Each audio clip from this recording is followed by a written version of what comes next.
Hello, everyone, and welcome to Roll and Keep, Phantom Tabletop's weekly show that's all about playing, teaching, designing, and learning about settings primed with the Cortex role-playing system.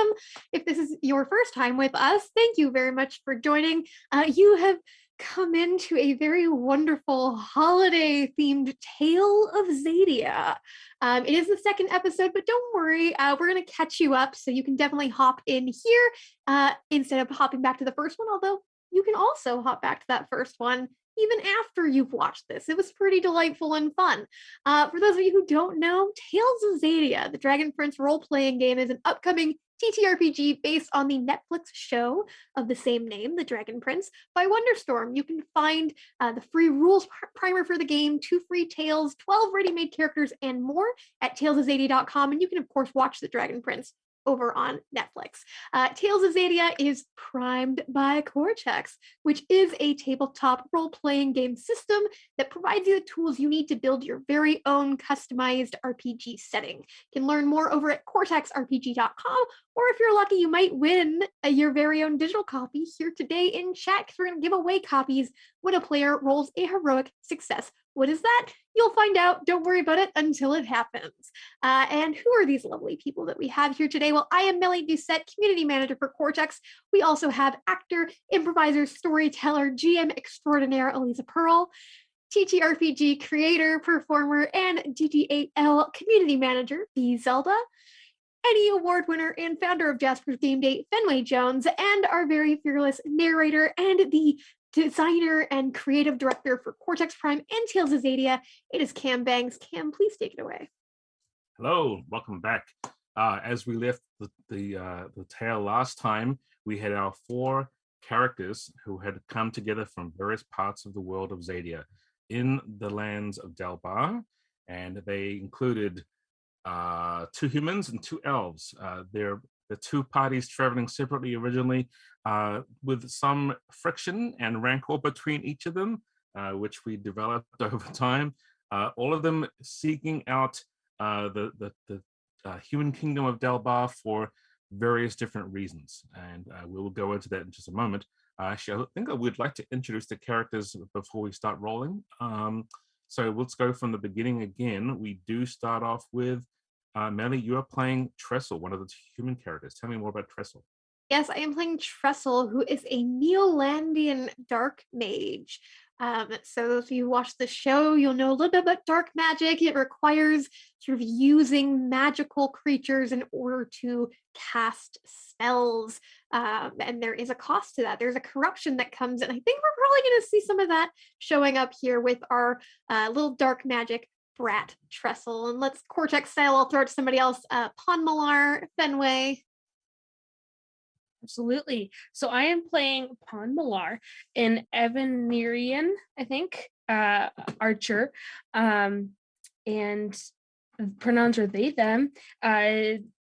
Very kind of the silent type, although they don't very much get along with Trestle, but have been kind of guarding Trestle on their route from Neolandian up to where Trestle was collecting some magical things, and then now to Dalbar. And from there, who else do we want to introduce? I think we'll maybe go to Aljal, perhaps. Aliza? Absolutely. Sure. Well, Aljal is a Moonshadow elf assassin by trade and by raising, but has kind of been on break from assassinating mostly, and is traveling with Benetta. Aljal is they, them, and Aljal is not always very emotive or expressive. Has a rich inner life, but kind of lives it inside rather than outside. All right, and that brings up Benetta. So I am B, and I am playing Benetta, she, her pronouns. So whereas Aljal is kind of like quiet, dull, not conversational, Benetta is the complete opposite. She will talk your head off, and if you're not listening, she'll talk to the horse. She's a Sunfire elf, considers herself from like a lot of prestige. So interacting with humans who just like don't recognize how great she is, there's a really like a cognitive dissonance that happens. And Benetta just likes to kind of be friends with anybody who looks like they either need her help or could defend and help other people with her. That's fantastic. And so these four have brought themselves together. They're united at a tower looking over a large bridge that led into the land of Delbar, whereupon they met a caravan of merchant guards, it seemed, led by a woman named Hild. But they no longer had much time to sort of get to know them and their sort of lack of resources and their Scrabble way of life when they were attacked from all sides by horrible wolf-like bear creatures with horns. And so we will find more about what happens next in this next episode of what we are calling The Tale of the Frozen Barrow.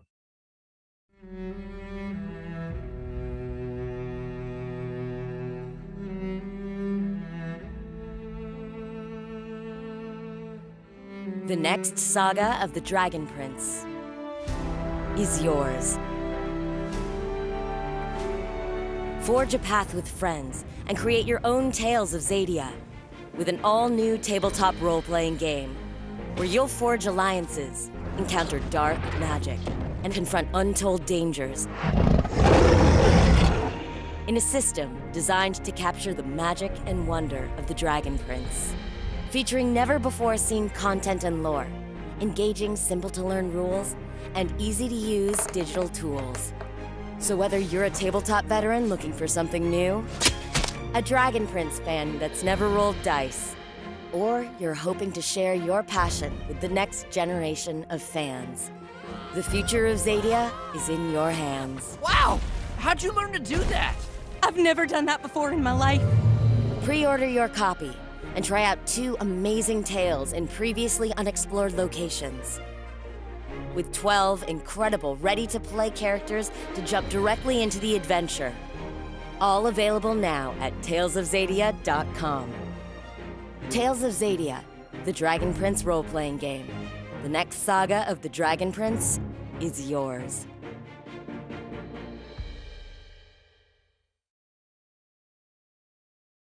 So the winter winds are howling.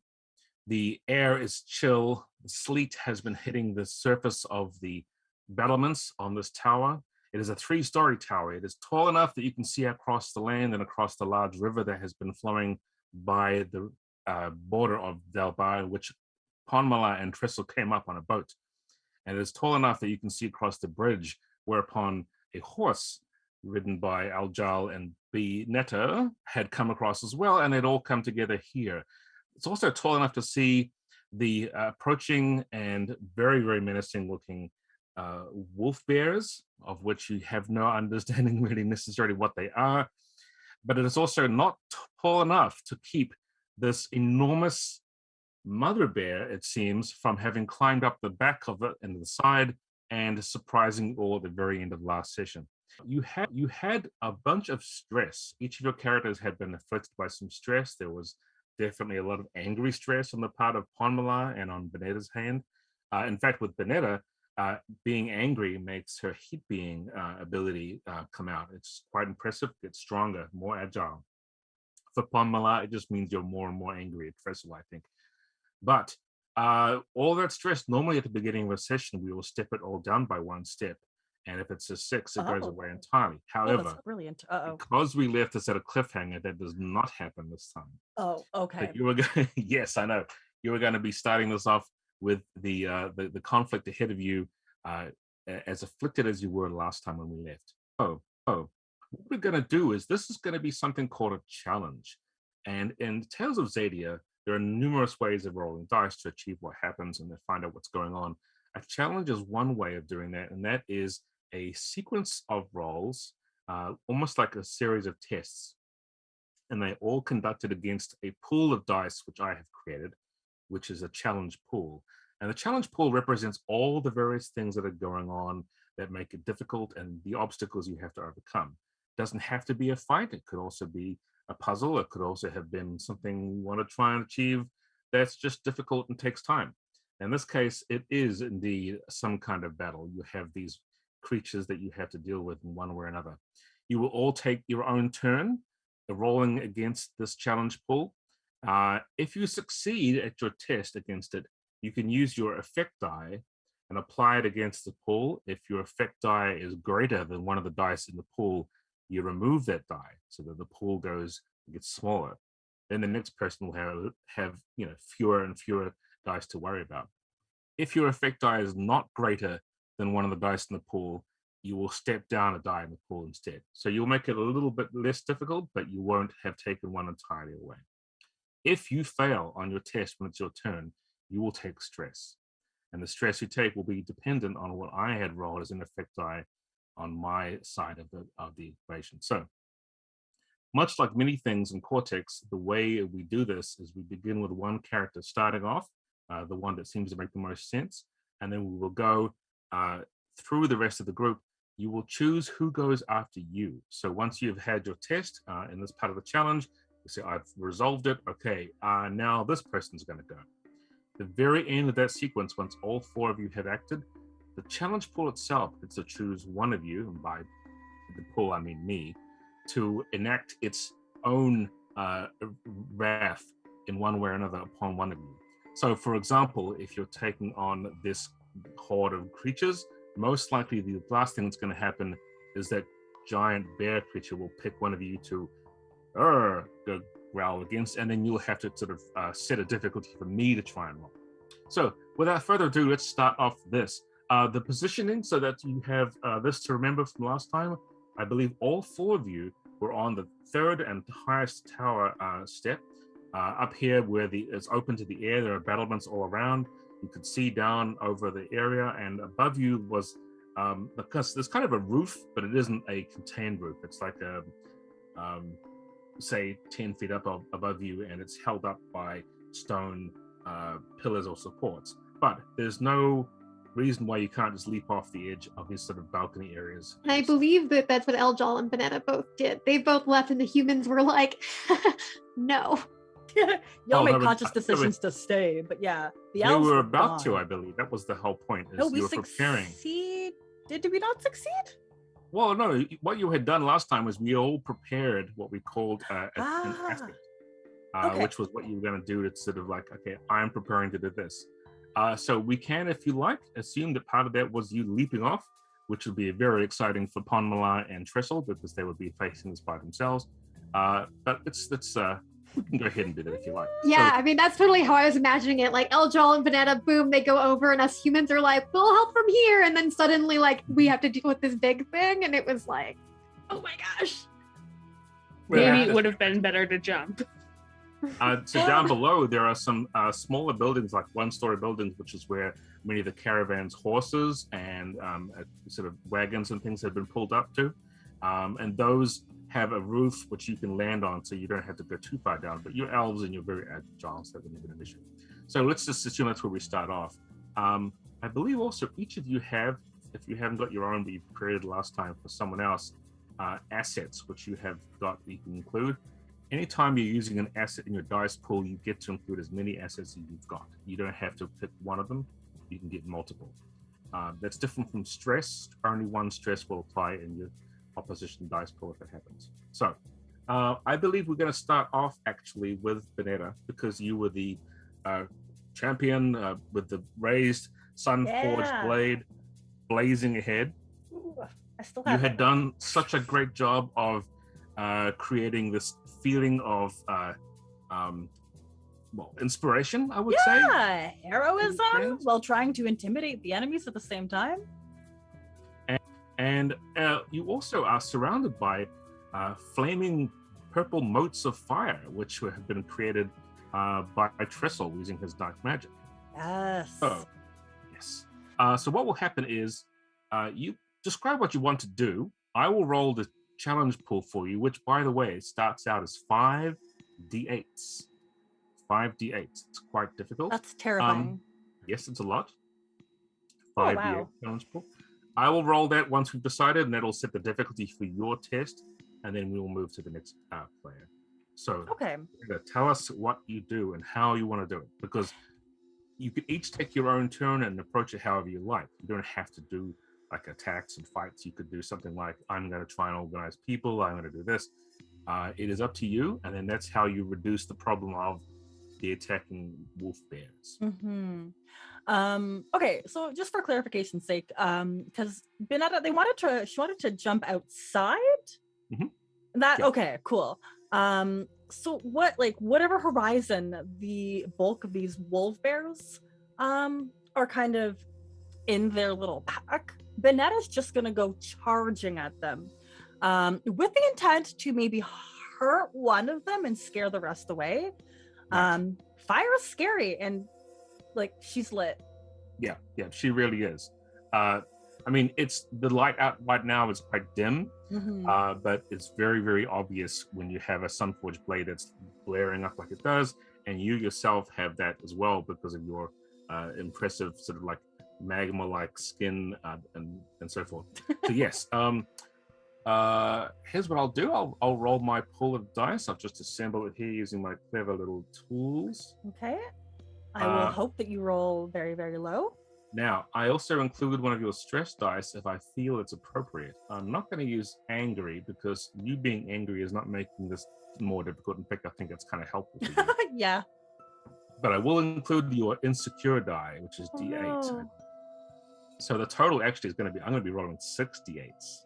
But don't worry though, I still only get to choose 2 of them to be the difficulty total, and then one of them will be the effect dice. So I mean, it won't be And any hey, more higher chance for you to roll opportunities for us too.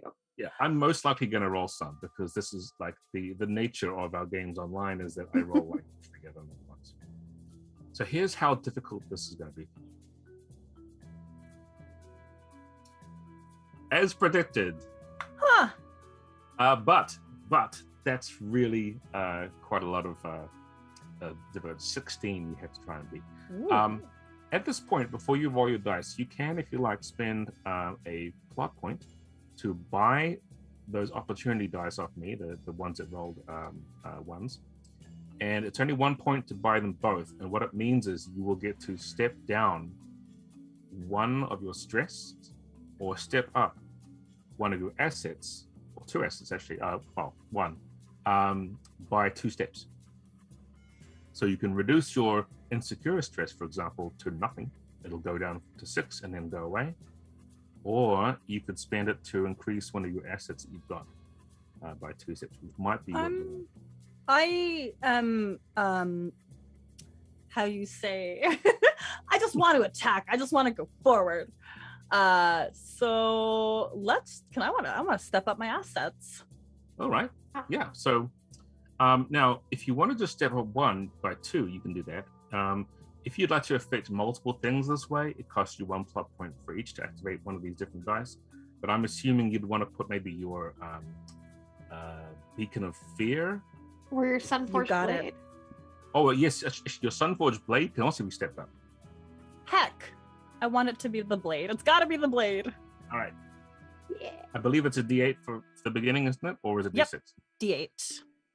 So for the time being, it's going to be a D12, and it just costs you 1 plot point, which you should remove on your.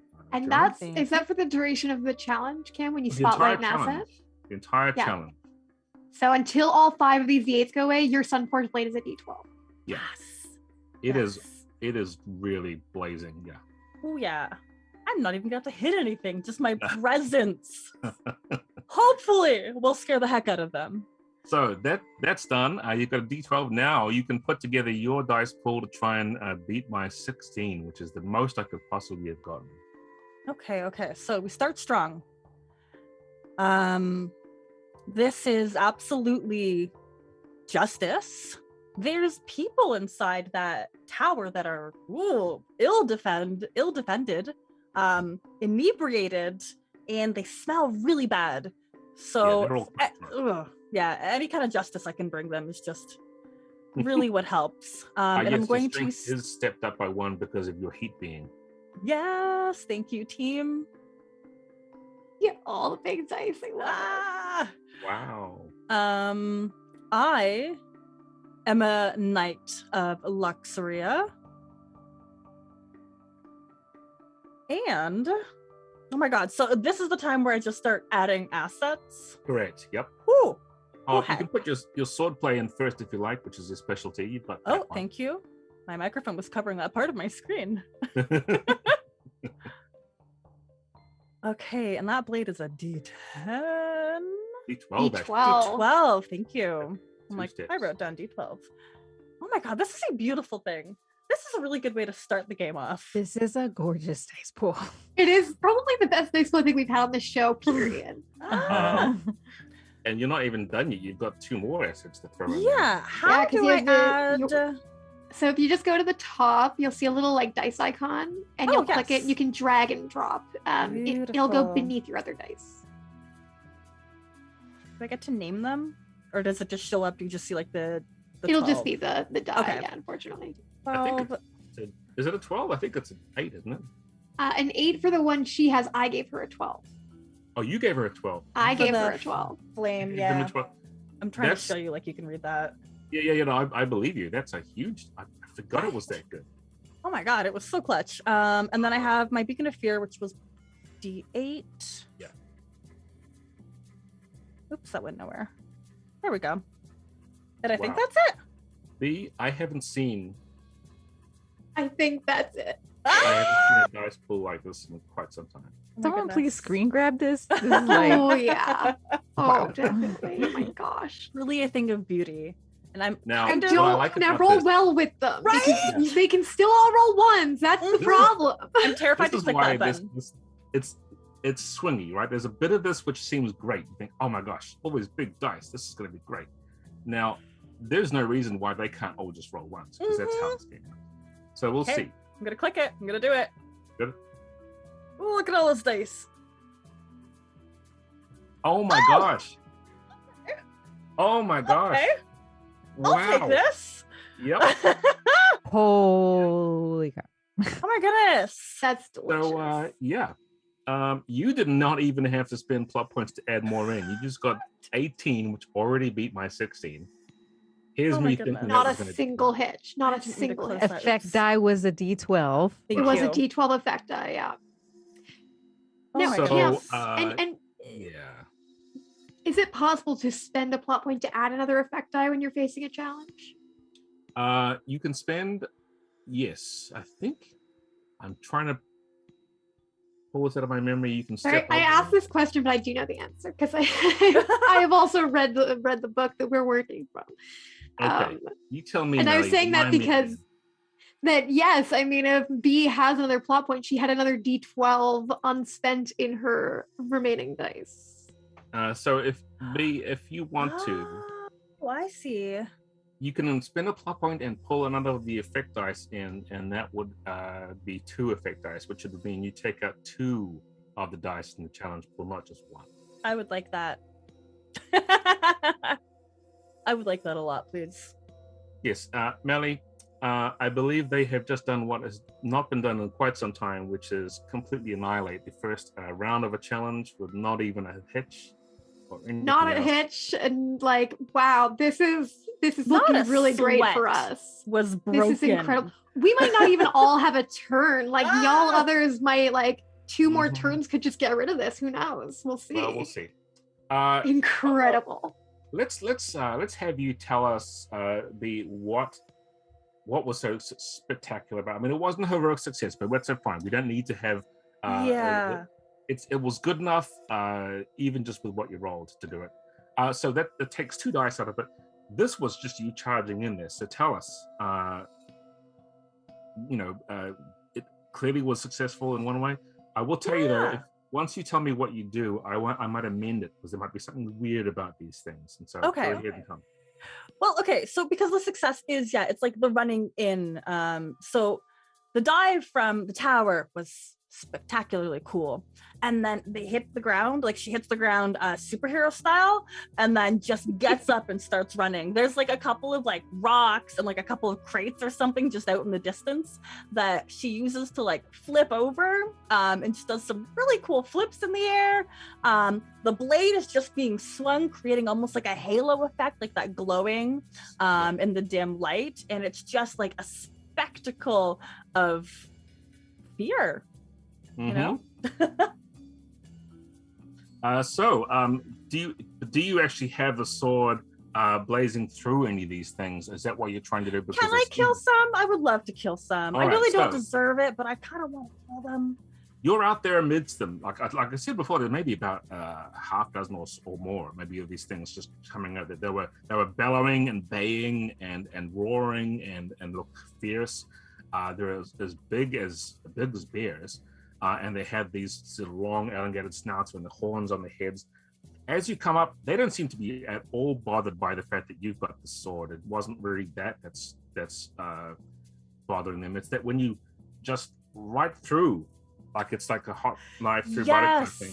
Yes. But to alleviate your worries about any gore and this whole thing being anything other than PG, as you do that, like they seem to sort of like whoosh, and like buckle inwards, and then almost like smoke or something else. They just faded, and that kind of like lit up briefly as your sword cuts through it, and there wasn't anything left. Like it was gone, dead, just destroyed.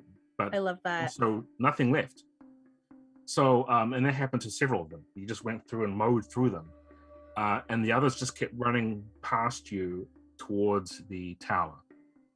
So extremely effective, taking so many of them out. But now we're left with 3 more dice in the pool, and you may now tell me who is going to go next out of the rest of your companions. I want some long range action. A ranger. Ponmalar, how you doing? Hopefully well. I want to try and definitely try and shoot my arrow at the mama bear's like head. So you had to spin around and notice this thing because you've got this very good sort of like situational awareness upon Milan. And also it wasn't trying to be quiet. When it came over the edge, it was growling and yelling. But also it's huge. You have a special effect on your character journal that talks about you dealing with things that are bigger than you. Want to read that out maybe? Which one is? I think it's under...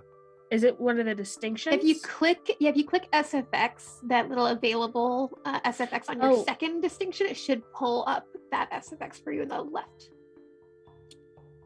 Okay. When I am in a test, contest, or challenge against an opponent who is at least twice as big as I am, spend a plot point to double my Marsh Ranger distinction die and keep an extra die in your total. That's cool. Yeah. So that means that you'll add 2 distinction D8s instead of just the 1. Okay. And when you're putting together your dice, instead of just putting 2 together, you'll keep 1 extra die from your pool that you've rolled to get a total that's made out of 3 dice, not just 1 die. Oh, okay. Which is phenomenal. So, yeah, absolutely. So I definitely want to use that distinction.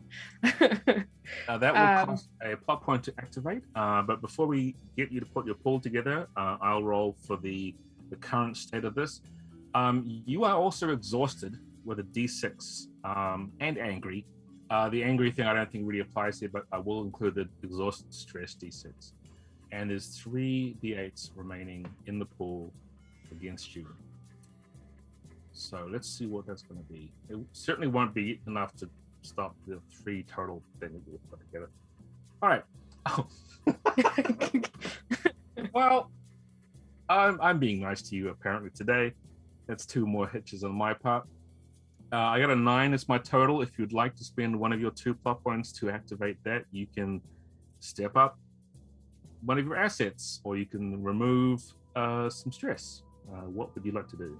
I would definitely like to step up one of my assets, specifically my heavy bow. Okay. And if I spend 1 plot point, I get to step it up 2 because there were 2 hitches, yes? Correct. That's right. Okay. So I will use 1 plot point to step that up 2, and then 1 plot point to use the Marsh Ranger ability. Fantastic. So that will put you down to 0 plot points, but that's fine. I mean, I'm sure you'll do really, really well with this. Yeah, we'll hope for sure.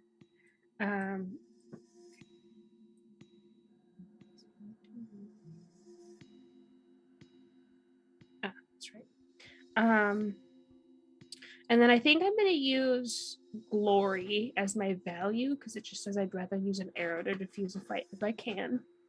And that really, and while it's my lowest value, I think that it really fits this. Yeah, I like that. People using their D4 values even though it's not the best.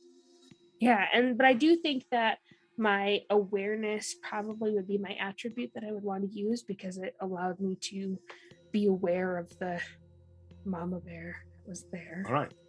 Yep. And then I you can could add put another D8 in there. You can drag that in from the little key box thing because of the double distinction. Yep.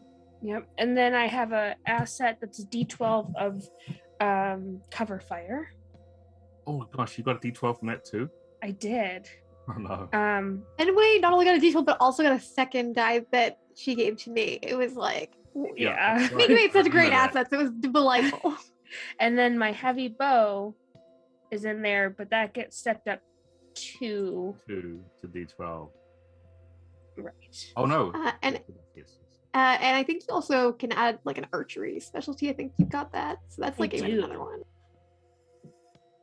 These dice tools, y'all. Today, Tasty. I mean, Mwah, mwah, mwah. There's a part of me that thinks I made this too easy for you all. That's fine. I'm sure that. I'm sure it's not so much. It wouldn't have been as easy probably without the two hitches. So I think that's maybe the program or the game trying to make it easier. It's throwing us a bone because our first session, we barely passed a single thing. That's true. This is our due. Yeah, It's for true. sure. Yeah. All right. And Eldar's thinking, I mean, Aliza, you're thinking like, leave some for me at this point, right? But, whatever. I'm good. Hey, However, please the have- assassin's got a precision ended. Oh my gosh. So, okay. You can also drag drag a one more third die. in I there. also Drag it like at 6, I think. You can go. Yep. So Fenway, in these occasions, I like to say that that's overdoing it. I think you're a little bit overdoing it, right? That's like a D12 effect die, but you also beat my 9 by a lot. It's 2 heroic successes from that because you beat it by more than 5 and then more than 10, right? Yes. That can step up your effect die 2 more steps, but since it's already D12, what it does is it creates a D6 and steps that up to a D8. And so you've got a D12 and a D8 effect die just from your roll, flat out, right? Mm-hmm. I'm going to give you a plot point because I'm activating that hitch you roll, which is about the least of your problems at this point, is you getting a bit more of a hitch. So you're going to draw your huge arrow back and aim it and then loose it at this thing. In the course of that, I think your exhaustion is going to go up by 1 step. That doesn't affect the rest of this roll because you've already rolled it, but you will have a D8 exhaustion now. However, you just you took out one of the dice, and the remaining 2 dice that I left after that, one of them has been stepped down by 1 because you had a D8 as your second of your effect dice, and it had to be higher than to remove it entirely, so you just stepped it down. So tell us what happens here. This was extremely phenomenal. I mean, like that was like, a moment of true archery. Yeah, well, I definitely, Pan Malar kind of swings their bow, the giant like spear bow sized thing around at this giant bear and just kind of like smirks at it and then releases the arrow aimed straight at it. And then does it destroy? It does what the other ones do. So you can, I mean, as the spear goes into it, like it hits it as if it's going to hit a normal creature. Mm-hmm. But then it kind of just like as it goes through, it just starts to discorporate and it willows out into a thick smoke or mist or some kind of vapor as it just discorporates entirely. And it doesn't do it all at once at this. It just sort of kind of unravels itself almost. Okay. And Tristle, you noticed that too because you're obviously up on the thing seeing it, but wow, yeah. Is it possible to, before it kind of dissipates to grab just like, I have a couple of vials on me. Can I try and grab a vial of said mist? You know what? With that success, absolutely. As Okay. it's not even, you did this, drop the bow and get the vial out and I guess somersault over there and just sweep up some of the stuff. Yeah. Sure, cap it. It's gone, and now you've got a little vial full of whatever the heck that is. That's phenomenal.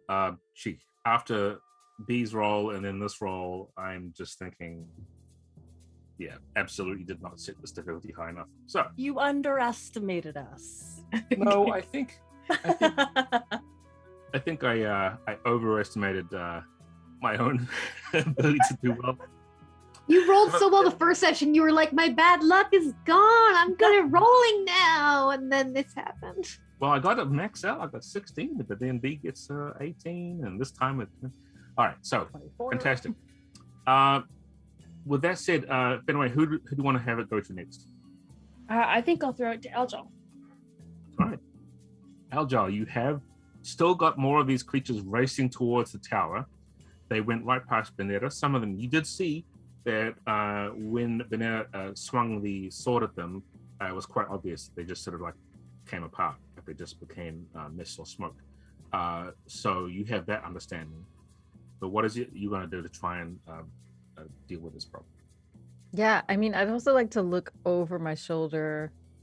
And can I say that I saw when Panmalar defeated the Big Mama wolf bear?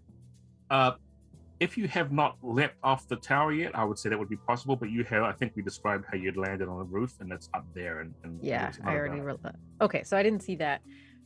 So I I don't probably know. saw like the Benetta one, right? Yeah, absolutely. Mhm, yeah.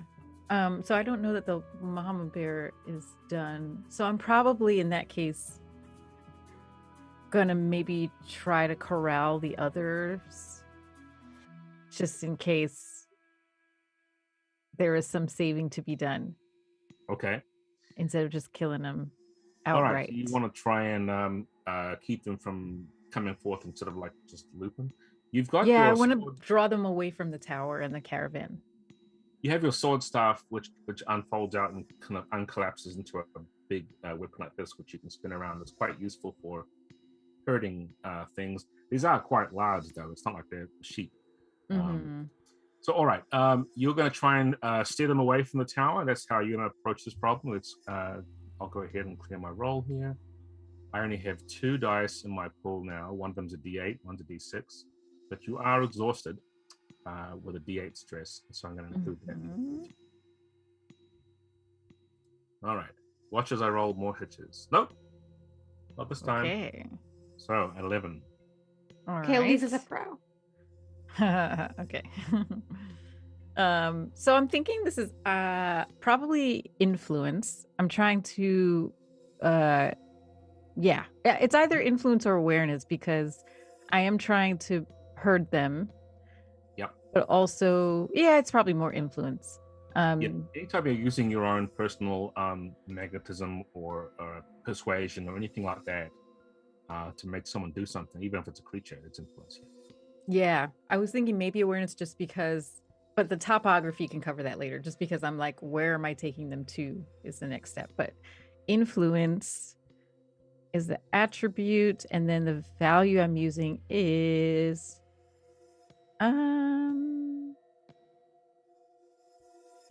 yeah, probably devotion again, because again, met new people, might definitely want to protect them, and yeah, I have some devotion to these new people. And then distinctions, I would say a moonshadow elf. I'm kind of like very in tune with nature and beasties and things like that. You don't tend to especially- hunt. The elves don't hunt animals, so it's not like the same thing in this case. Yeah. Right. It's more just being kind of like vibing with them. Since I am, well, I'm using my staff. I guess swordplay wouldn't count then. You don't probably aren't using swordplay, but you can use your staff for sure. Okay, so I'll put the sword staff in there, And then I would like to use the topography asset because I'm trying to find a good direction to push them into that's away from the caravan. Okay. Yeah, and just as a reminder, to your right down there is the river, and to your left as the sort of slopes leading up into these very, very steep mountains with mountain crags and other kind of things. So this area that you're sort of like doing all this with and that Benetta had been running across was more like scree and like rocks and other things with just a bit of like plant growth and things in various places and some very old twisted trees. So there's a lot of stuff you can hide around or move things towards, including kind of those very sort of like gully-like pieces of landscape. So you've got lots of options. Nice. So you can include that in there, sure. Great. Okay. And I think that's my pool. Right. One hitch. Yep. But still, without a whole lot of problems, you certainly beat the total. Do you want to spend a plot point to include another one of your dice into your total? Sure. Because if you do, you can move that 6 in there, which, coincidentally enough, would give you 2 heroic successes. Woohoo! As you beat the target total by 10. And would step up your effect die enough that you could take out one of the dice of the d8s instead. I'm going to give you a plot point right back, though, so don't bother even taking it off your score, because you are going to get a little more exhausted from all that. D10. Okay. Running these huge beasts around is wearing you out. They're quite large, and they're not easy to do this to. You've removed one of the dice. It's only got a D6 left. Tell us how this works. I mean, are you trying to corral them somewhere specific? Keep them from getting to the tower? Tell us how that works and what kind of activity. I think from how you described those slopes up into the mountain against the river, I think, I would try to drive them into that space between the river and the slopes, and maybe even up the slopes a little bit. Yep. Just like trying to get them tucked away into a spot. So what's that look like for Eljal? So Eljal whips out their sword staff, unfolds it, and is just running and like hollering, like, "Hi, follow me! Hello, this way! Hello!" Just making weird noises and shapes with their body and cartwheels and stuff. So these little big beasties will follow them. Quite the opposite of your usual behavior, right? Yeah. Love it. Usually I'm stealth. I want to know what Benetta's opposite reaction to that is. They're positive that's not Eljal. That cannot be them. That might be another one of the monsters. Yeah, definitely one of the monsters. It was successful. You managed to draw them away from the tower, and they're sort of like they're bounding after you, just trying to chase you. And they've all decided at this point that you're pretty much the problem. However, 1 or 2 of them have peeled away from that group. You've got almost all of them coming with you, but there are still a couple coming towards the tower, which leaves the 1d6 left in the pool for Trestle to deal with. So you gotta leave it to the best of the best. Trestle over here is going to solve this problem for everybody. It's what he's known for. I think seeing Ponmal like turn and saw this thing was just terrified. Like, Trestle does not fight beasts in hand-to-hand combat. That's not what he does. So he turns and sees that, is terrified. Arrow goes and it turns into that energy, and doesn't quite see, I think, Ponmalar capture some of it, but just sees that, he missed his opportunity, and he starts to make some connections in his mind, and he wants to get his hands on one of these things. So he looks over, sees Eljal is like leading them away. He's like, no, and he's gonna run down the stairs and throws a door open, and those other couple that had not followed Eljal are like right in front of the door, which is terrifying. But I think just knowing he knows exactly what he wants to do is going to cast some dark magic. I want to use my reveal spell in order to basically understand what these things are, what they're made of, and like be able to sort of control them in that way of like, I know what this is. Okay. And I can use these secrets now. All right, nice. All right, well, it's not a very difficult secret. It's like a D6. However, you're afraid, but also you've got corrupted stress. Are you going to be using the corrupted stress in that way? I'm not. I'm gonna save. I feel like I don't need to right now, so I'm not gonna take the extra risk. So the thing with that is like I could use my own corrupted stress. It doesn't cost me anything to do it, but if I fail, it's gonna make my corrupted stress worse. So I'm gonna let you use whatever you're gonna use. All right, so that's 2d6. Beware, here comes the scary number. 9. Okay. Oh, That's actually like that's a pretty respectable roll, especially because I do feel like because a lot of this has to do with actually like running through this thing and getting there before something happens. As much as I want to use intellect, I do think agility is taking a big part of this, which is only a d6 for me. Yeah. Then I'm going to use mastery because this is Trestle being like, I know what this is. I'm going to use it. I'm so good at being a mage. I'm so smart. I'm the best. And that will also be my dark acolyte distinction. And I have to spend a plot point in order to make another magical creature asset, which for reveal is going to be, what did I say that was going to be? It is the antennae of an archangel lunaris moth, as well as an antennae of a sunray monarch. So a sun and a moon primal antennae of a creature, and they just kind of both get dissolved through the casting of Sigam Roy lay there, reveal your secrets. And add my magic creature asset. Okay, rolling the dice. No, those hitches are really bad. So Oh gosh. I love it. Yes. So this works because you get an 11 and I get a 9. So successful, which we'll talk about in a second. Have a plot point, Nelly. Enjoy that plot point. I am putting your corrupted stress up by 2 steps. You feel that the dark magic flowing through you as you consume these pieces of the magical creatures. The sun and the moon primal are consumed, and it flows in you. But as it does, I mean, there's sort of like the spider web of black veins coming out of your eyes and around your mouth, and your eyes just go completely black for the moment. But then, like, your face gets even paler than it already was. You're not really aware of that immediately because you're doing your magic, right? You're revealing and casting a spell. These 2 huge beasts have bounded towards it, and they're coming at you. In your mind's eye or in your vision, as it's clouded over a little bit by this corruption, but you're seeing with almost pure clarity.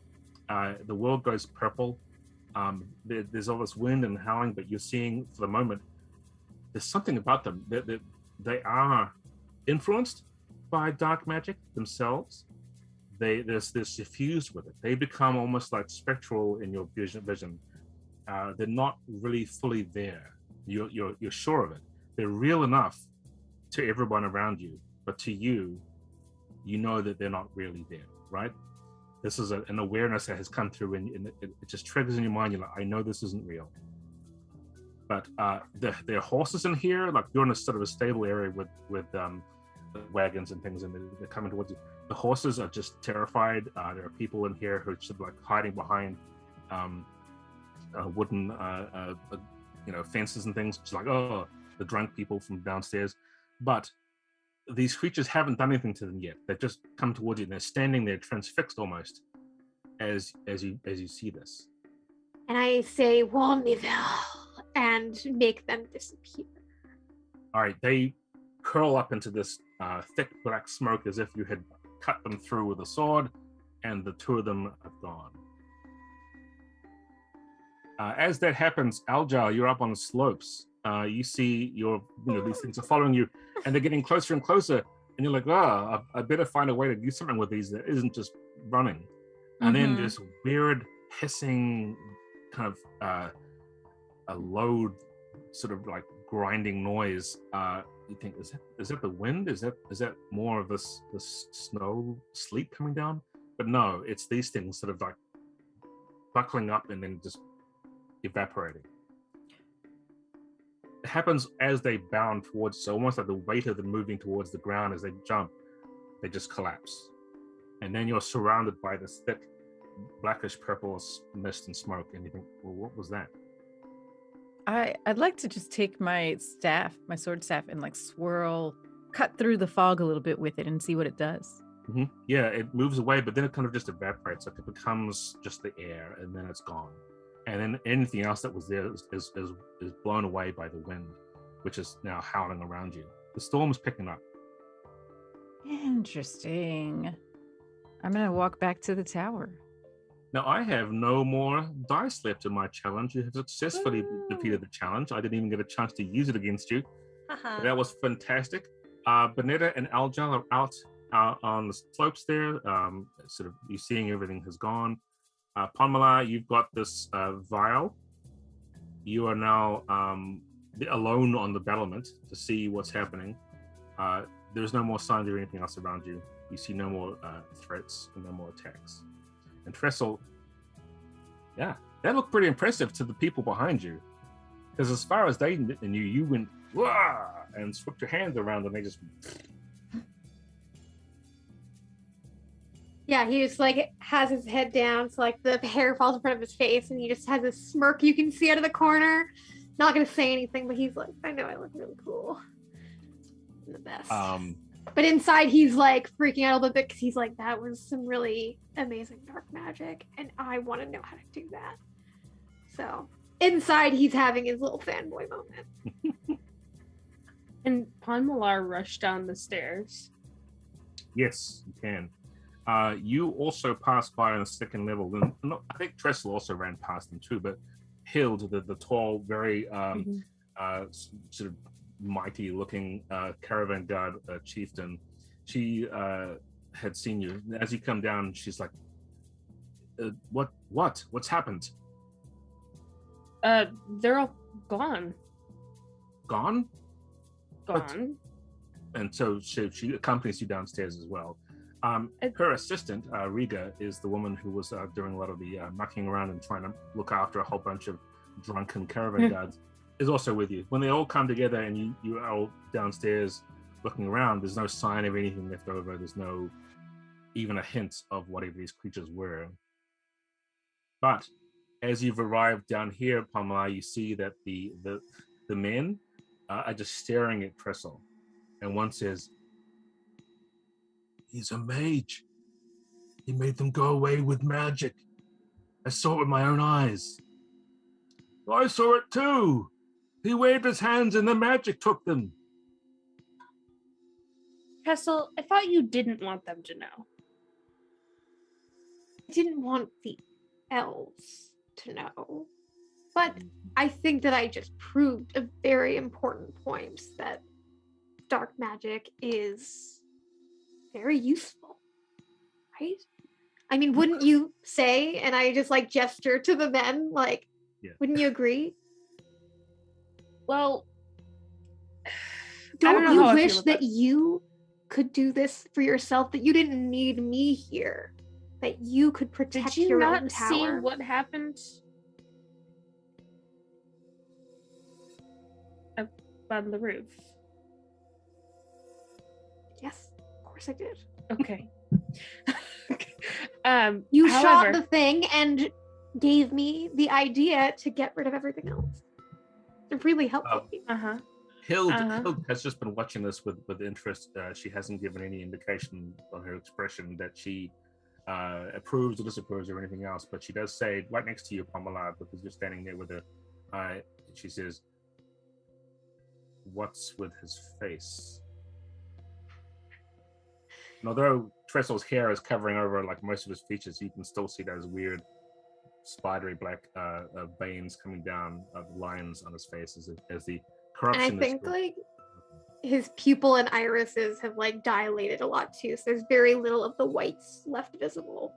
Mm-hmm. I think your makeup wore off, Trestle. We will end the scene there because we've resolved all of that. We'll move ahead a little bit in time. Everyone is back in the tower. There is food has been prepared, and meals have been cooked up. A fire has been stoked. What kind of food? They did not look like they had good food. Well, they're using the food that came from Ponmalar and Trestle's stores. Okay. Yes, includes a variety of vegetables and other kinds of fruits. I offered up a lot of spicy peppers, like a lot of spicy peppers. You can all step down your stress dice by 1 step each, which I'm thinking you probably want to do. Oh yes, I don't want to be angry while eating spicy peppers. Except Trestle's corruption does not. Oh. That's one of the other big risks of dark magic is corruption. You have to actively try to fix that. It doesn't passively go away. So there has been some conversation, and you're now in the midst of this conversation, this discussion about what's happening. You've come to know a little bit more about Hild. She has traveled to and from Catullus and Durin and around those parts, almost all the way to the border, many times in her life. She formerly was a soldier in the Delbaran army. In fact, she was an officer, but she left that service in order to pursue a lucrative career guarding caravans. And in fact, for a while, she was protecting other caravans. Then she decided that throwing her, earnings into her own was going to be the way to go forward. So she has this. There's about 6 or 7 wagons out there, which she has mostly stocked. She is going to go to a town up in the mountains.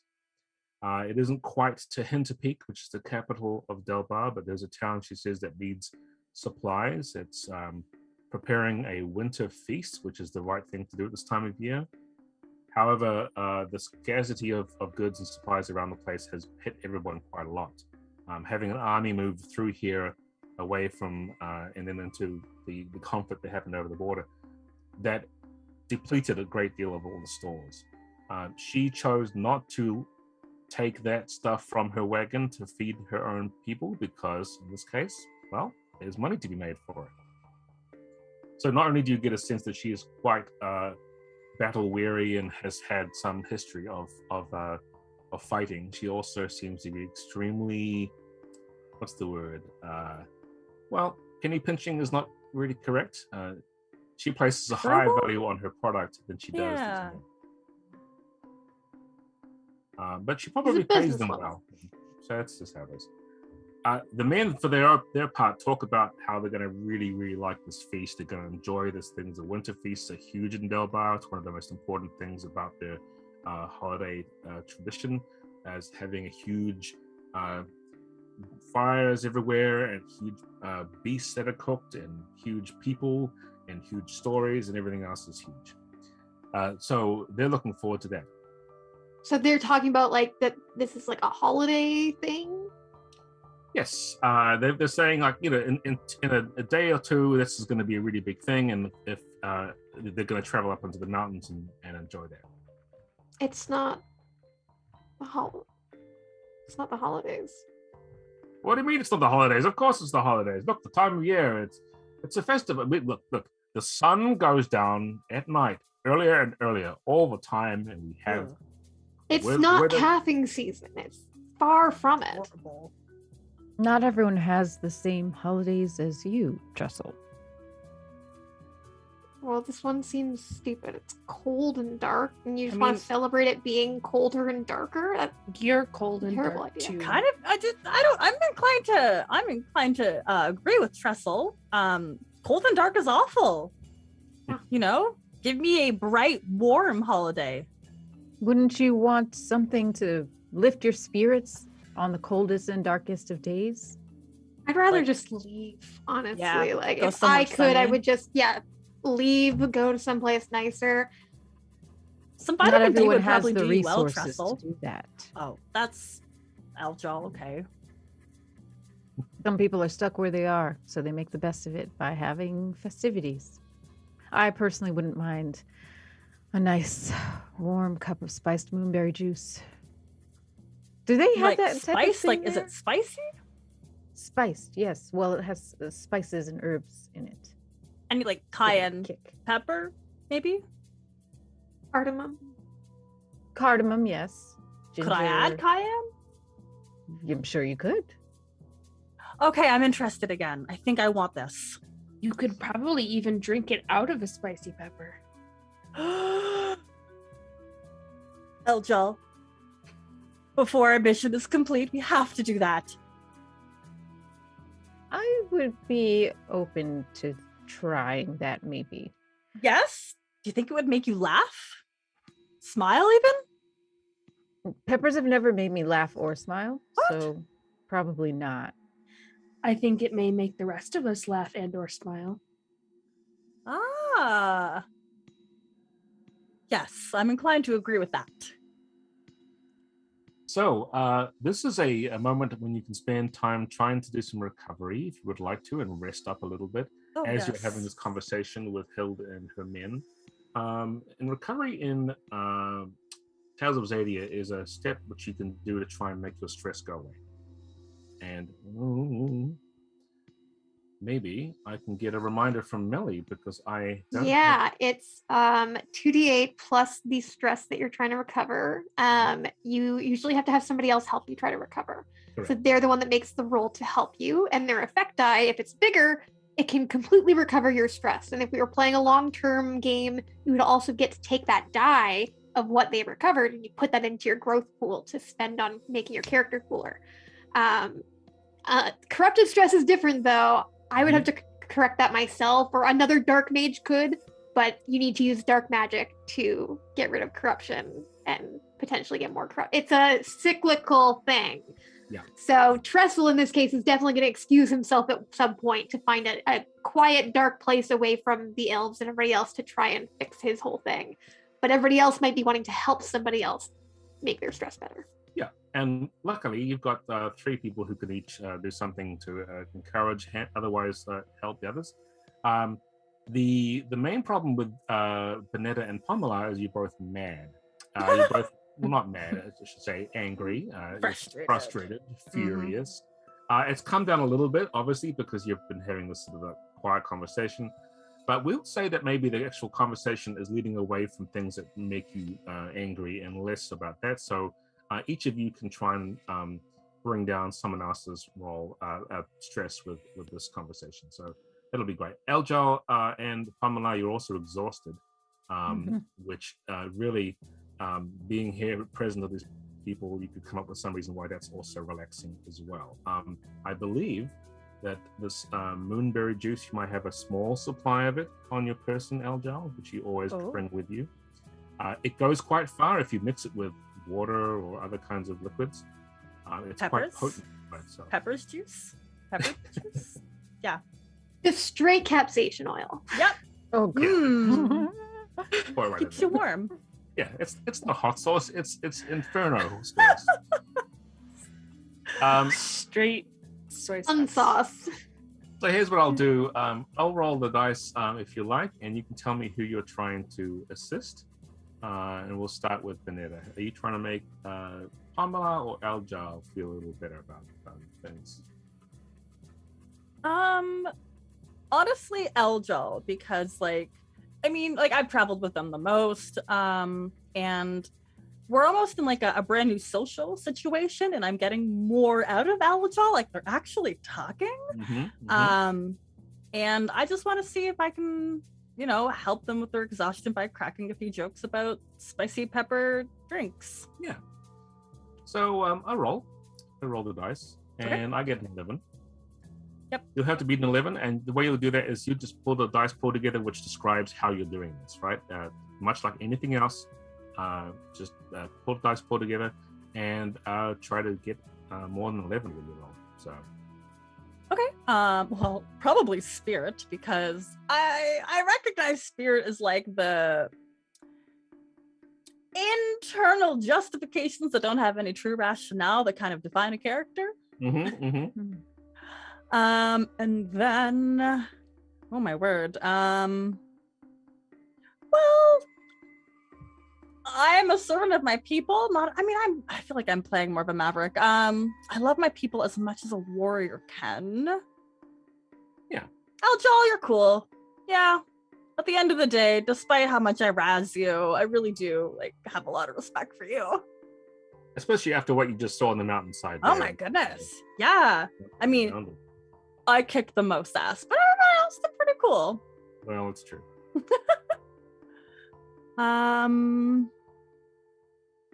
Let's see. I'm Sunfire Elf using my spicy attitude. Mhm. And then specialties. I mean, I could justify it's something strategic. Do I have to add a specialty? No, you don't. If Okay. you haven't got one that applies, you don't get to use it. Yeah, No. then I'm not really going You to apply must that. always have an attribute evaluate as distinction. Everything else is kind of as it applies. Awesome. All right, I'm going to go ahead and roll that.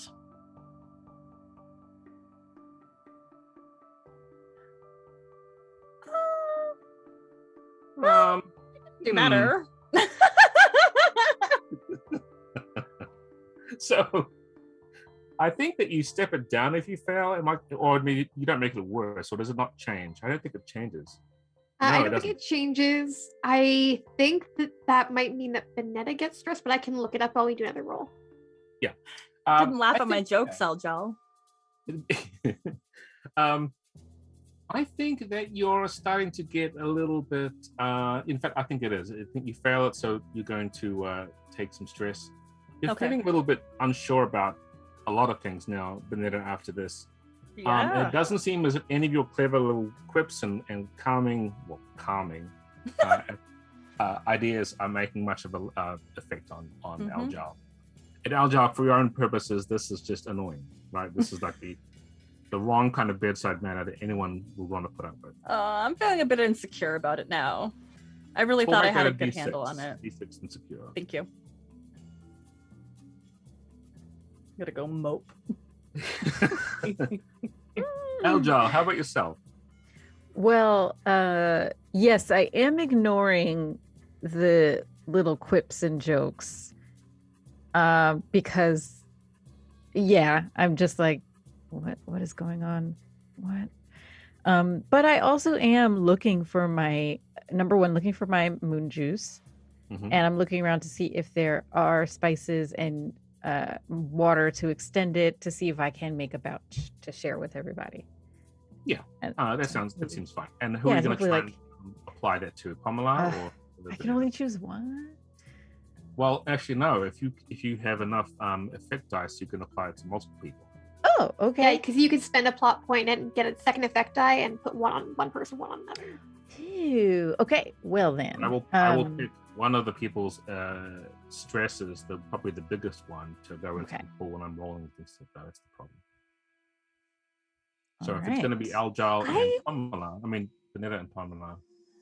Yeah, I think If it's- you would like it, Aliza, I Hmm. would like to spend a plot point to offer up that Trestle has a bag that he left behind when he left, which, he mentions cardamom. So maybe, and so he would totally have some spices. So you can get some spices, and then also you can see some dark magic reagents, like some bits and pieces of some magical creatures if you want. I will throw that out there as you'll get a D6, and then also we're putting some fun plot in. Okay. Thank you. Yeah. I would. Yeah. Eljal would definitely take a peek at the dark magic creatures, but wouldn't like take any out or anything. Just Yeah. But yes, you can totally find spice in there as well. Neolandian spices. So yeah, cardamom's definitely one of them. You'll have like cinnamon, stuff like that. And I will And spend a Trestle plot has- point to give you that D6. Has thank you. Trestle carefully labeled everything? Oh yes. Everything is very specifically labeled, like weighted, everything. It is very, very well organized. Okay. Yes. Lovely. All right. Oh, Well, do I'll you roll the roll dice here. first? Okay. And tell you what you need to beat. You need to beat a 12. Okay. So what you'll have to do is put together a dice pool of your own. And when you're done with it, you'll need to spend a plot point to keep an extra effect die. So you'll need enough dice to really make that worthwhile. Okay. All right. Yeah. Let me try to just juice this as much as possible. Mhm. So I have the D6 from Trestle. Thank you very much. The spices. Yes, I know I did say juice this juice roll. And then I would say spirit, similar to Benetta's explanation of why they were using it. And then Wow, devotion. This is like the most Eljal has ever used devotion. Most of the time when you're playing Eljal, you don't use that. Yeah, it's usually like glory, I think, or mastery. But yeah, it seems pretty clearly devotion. And I'm gonna say a song for all occasions, and I'm kind of humming a Moon Shadow Elf tune as I make this concoction. And then I don't think I can really justify anything else here. Probably not. You can spend a plot point of your own to create an extra asset which you want to throw in there. At any time, it's always 1 plot point equals a d6 if you'd like to do that.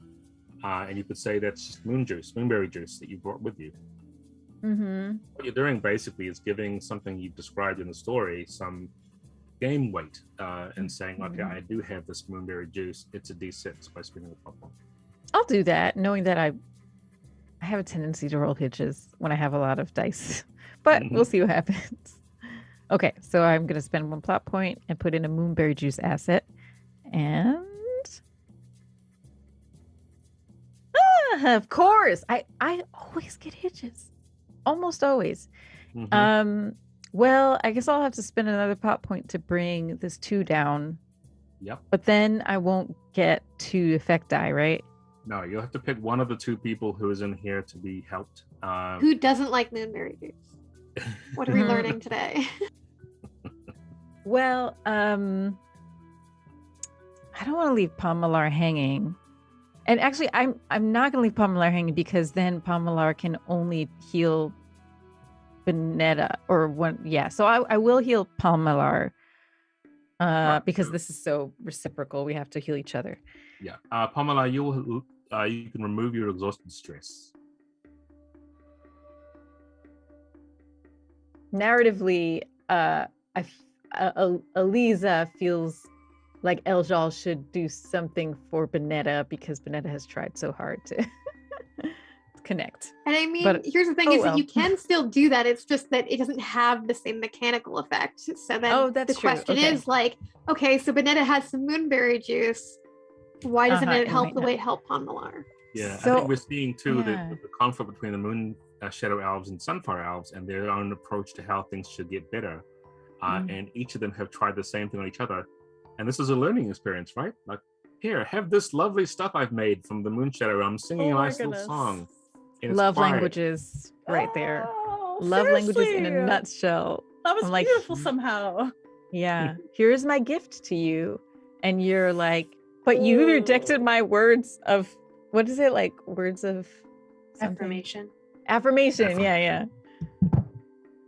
Yep. And I don't want it. You're like, I don't feel better. I don't know why, but Pomalar's like, tastes great. Feel good. You got a pitch as well. I'm not going to give you a plot point. Well, actually, I will give you a plot point. I think I will. I think you're a little bit afraid that Tressel's going to find out you went rifling through their bag, because you did see some things in there that kind of alarmed you a little bit. Any dark mage has collections of magical creatures. This is not a thing that elves really like at all. Dark magic is anathema to the dragons and to the elves and to the creatures over on the east. And so seeing these things in here is like, oh no. But then you think, oh, what if there's something about this person? You know, you start getting a little bit afraid. So you have D6 afraid stress. Okay. Whether that means you're afraid of Tressel, I think I'll leave it to you. I think it's more the situation is probably affecting you there. But you get a plot point. So now you should have 2 again. Is that right? Yeah, I went down 2 and now I'm back up 1, so I'm at 2. Awesome. All right. And last but not least, Pamela.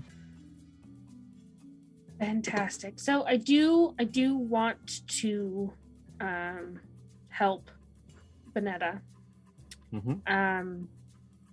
But first, before Tressel goes off and does whatever he's going to do for his own stress, I want to kind of, while the elves are talking to each other, while Benetta is originally trying to help Eljal, give Tressel the little vial of the smoke and just kind of place it into his hand and then go back to ignoring him. If you like, you can spend a plot point to give Trestle this asset, or you can roll to create an asset for Trestle. What would you like to do? I'll spend a plot point. Okay.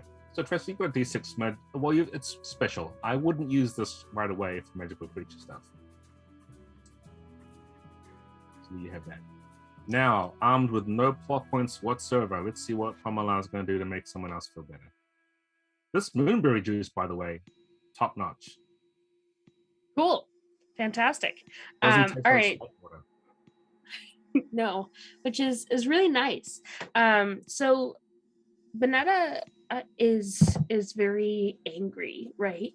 And I noticed that she was very interested by the holiday traditions of this area, and so I want to try and reduce her anger by telling her stories about my own holiday traditions. Aww. Oh, awesome. Especially if there's fire involved, Bonetta will love it. Yeah. Well, basically, it's the only time that they leave the Evanerians leave their homes, or like their little communities, because it's a season of floods in the swamp, and the water levels rise drastically, and so obviously there's a lot of tales of like creepy swamp creatures, and so it's a very necessarily festive time, but it is definitely some time that creates a lot of it's when a lot of courtship happens and a lot of interacting with other communities happens. Goodness, and yes. so lots of interaction. Interaction, yes. Lots of that. So this is going to be trying to sort of remove a little bit of anger from Bonetta by talking about how when people get together, it's good, right? That's your angle. Yes. So I would love you. Actually, you go. Yeah, I'll do my your thing, and then I can justify my. It's a D8 angry stress and 2D8 for the actual thing, and so I'll roll it all together, and I'll tell you it's going to be a 10. Okay. Not terrible. Not Yeah, you terrible. got this. I'm going to use my intellect because it allows me to remember all of the stories from when I was a kid and all of the stories that I've been told. I'd probably say devotion, maybe, because it says I've been through battles and lives are too precious to risk, and so making sure to pass on traditions and things would be important. And then Evanerian Fenfolk, because obviously that's what I'm talking about, my own past. And probably not mathematics. Probably not, no. And I don't think archery or heavy bow kind of applies here. I'm not trying to shoot Bonetta and make her even angrier. So Also, please don't do math with me either. I don't think she would enjoy that. No. Okay, so that's my pool. Let's see what happens. Hey, success. So you step down Bonetta's angry stress by 1 step because your effect die was D8 and you have to get higher or beat it to get it. That's what we call it. Right. If you don't get higher, then you'll step it down, right? So Bonetta, you're not entirely free of anger anymore, but it did help. There was something about that story. Tell us your reaction.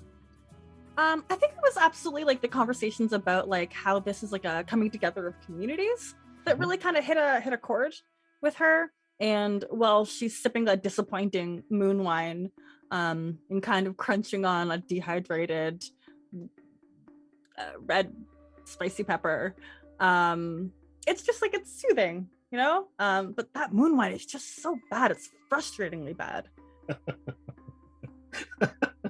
Oh dear. I don't have the right type of spices. No, Aljo, it's not listen- spicy. I'm going to let you step down your exhausted stress by one step, Aljar, because I like the whole moon juice thing. I think it's appropriate. So go ahead and do that. But Trestle, tell us about your secret hideaway process. Yeah. What are you doing with your practice? I find kind of a space where, there's not many people around. So probably like the stable area where there's just some horses. And there is the horse, of course. Bonetta's horse, who I make eye contact with for a moment before deciding what I'm going to do. I find like a... From last session was the one that was not happy with anybody, especially So not you. we do not get along. I'm just like, be cool. So it's locked eyes with you and it will stare at you through the entire course of this treatment that you make for yourself. It's hard to do when somebody's watching. And I'll find like a trough of water, so I have a reflection that I can look at. It's the horse's trough as well. Yeah, I'm like, get out of here. You don't need water. I need to change what I look like. But then I think as I'm going there, I'm like, what if? Because I'm thinking about this vial that Pon Malar gave me, and I'm also thinking about our holiday traditions. And in Neolandia, it's all centered around, like the calving season for elephants. It's not this time of year at all. Our year is completely different. But I'm thinking about, when that happens, we have a whole kind of like gift to trading thing. You're always trying to trade up to the best gift. And so I'm thinking about the story that goes with that. And I'm like, I could use my power and make myself feel better. Or I could trade up. And I could maybe use all of this corruption that I have in me to figure out who made this where they are. I want to try to track. So instead of doing a recovery test, I'd like to do some other kind of test to basically use this asset that I was given to home or track or get a sense of where it came from. And I would be using my own corrupted stress to help me do that. There's not a spell that that can help, so you wouldn't get to use a dark magic spells asset. But it definitely does fall under dark magic, and it does fall under your dark acolyte. Actually, I do have Reveal Your Secrets, which gives you that knowledge and information. Could I use that spell? Yeah, I'll let you do that. I think that's this is a special occasion. Why not? Dark it's magic the holidays. Come on. Something also to be aware of in the world of Xadia, magic, there is no improvisation of magic. There's no I think I'm going to make a spell that does this and just improvise it. Every spell has already been sort of figured out and can be taught and known. The rune mages who use the primal magic sources, they have many spells that they know. The dark magic mages, they do study and learn and have spells of their own, which sound like the spells said backwards words. But it's still okay to use magic in a way that seems improvisational if it's a spell that exists, right? So that's what we're talking about here. So, okay, sure, sounds good. I love this because it means you're not getting any better and you're doing some terrible things. I'm probably going to come back looking even worse, honestly, by the time this is done. You know that white chalky powder you put in your hair to make yourself look kind of edgy? Yeah, you won't need much of that. You can tell now, there's definitely a place where you can see the difference in color between the fake stuff that I put in and the real, turning white that my hair is doing. So there's a few strands of hair that are turning white at this point. All right, so that's going to be difficult. This is quite difficult. I'm expecting it. And I'm going to make that 2d10. But you can't use my corrupted stress because I'm using it to benefit myself. Nope. And you have no other kind of stress that I can throw in here, so I'm just going to roll this and see how I do. And when I say difficult, I mean I get a 9 and a hitch. Perfect. That's exactly what I want to see. So I have exactly the number of plot points I need, so I will buy that. Mm-hmm. Put myself down to 1 to step up the asset that Pon Malar gave me to a D8. Right?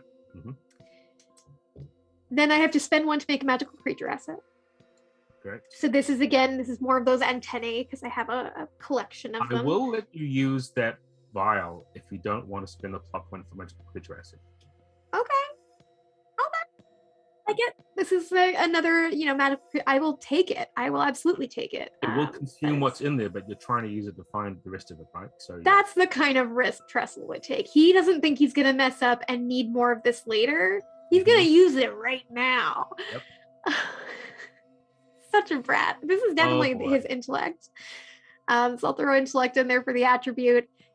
This, honestly, so part of me wants to make this mastery again, but I think actually in this moment, there's a little bit of that, this is really something incredible. I think this is a little bit of glory, which for him is I was raised to seek conquest and find it tiring. He's not looking to conquer. Mm-hmm. He's looking to meet this person who did this really cool thing and be more like them. So I'm going to use my glory, even though it's a little bit lower. This is definitely my dark acolyte. Mm-hmm. Definitely dark magic spells. And I think I'm going to activate my Price of Darkness SFX. I'm going all in on this. I would like to show everybody watching this how corrupted stress and trauma works and how tempting it is to do this. So when I have the magical creature asset in any dice pool with your dark magic specialty, I can step up or double dark magic. Then I have to convert that asset into stress after. You're going to get, it's going to get bad. So I'm going to step up my dark magic specialty to a D8. Okay. I love it. Jeez. Let's see how I do. All right. Oh boy. Well, I'm going to, I would like to make this a heroic success. So I'm going to spend my last plot point. Okay. So that I can do that. So I'm a 17, which is a heroic success. It'll go up to a D12 for my effect die. So that's fantastic. That is a heroic success for the chat there. However, Melly, the use of that ability goes in before the dice are rolled, so you now have a D12. It goes in. The use of it happens after it'll get converted. So yes, you can buy my hitch first and mess me up, and then I'm going to be even more messed up. Yeah. So buy the hitch, have a plot point. You needed one. Thank you. I'm at a D12 corruption. And then I'm going to take you out of the scene entirely by stressing you out as you get the D6 corrupted stress. A D8 D8. From it converts that D8 into corrupted stress. Comes in there. And puts me above a 12. Yep. So here's what happens. At the end of this, it's gonna basically consume you a little bit. You look into the water. The water there is like what you're sort of using as kind of a scrying thing, and you've got this thing, and you pull out, unstop with the vial.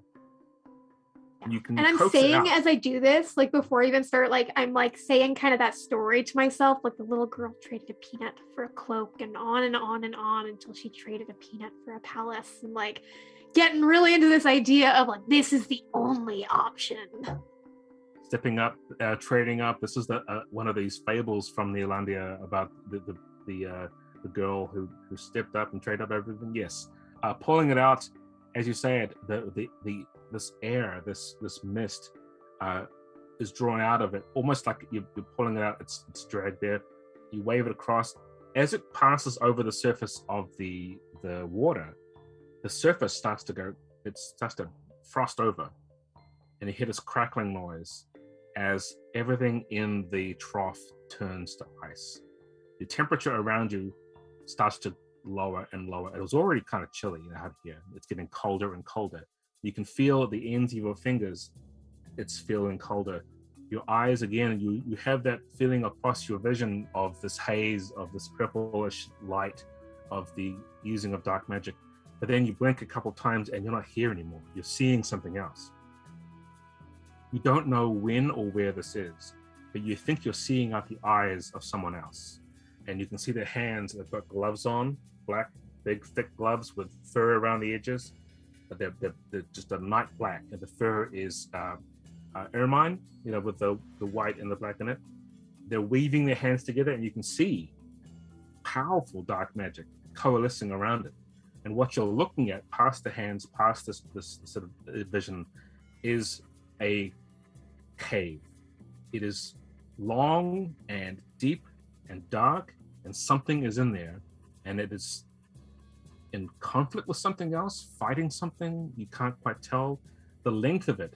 This glistening light coming off it in various different angles, like scintillating.